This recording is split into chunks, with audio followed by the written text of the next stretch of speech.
Elvis and Nixon is a very funny film built on a basis as light and loose as a comedy prompts to be, though it may be a little too loose when you consider the incredibly serious and heavy-handed ideals that the film adopts at times, so it all seems like a contradiction. Seriously, one could have a field day calling out the thematic and acting contradictions that this movie presents at face value. Michael Shannon and Kevin Spacey never look close to how the president and the rock star actually looked. Spacey lacks the wide eyes nose combo and Shannon is a little too wrinkled in the face. But performances are wonderfully well researched with the mannerisms and outlandish natures of the men fully represented shining through.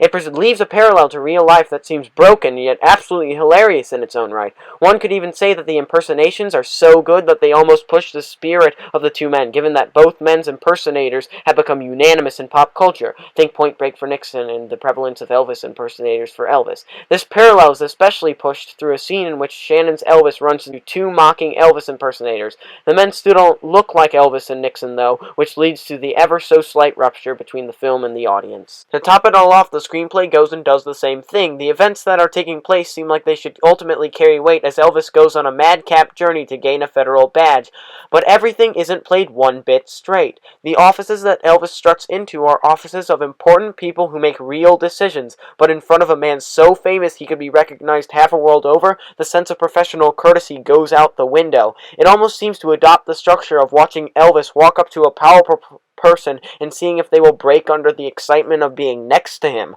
That's an odd and almost schizophrenic structure to attack in this movie, but it never fails to be funny watching big men in important rooms gawk over this one man who almost seems like a simpleton compared to them.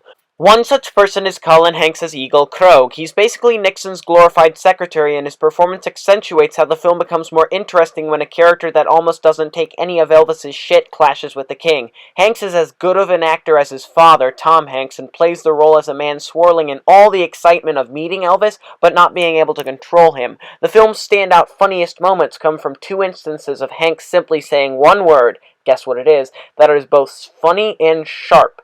That said, the use of strong language popping up liberally does bring to mind how saccharine the rest of the film's design is crafted.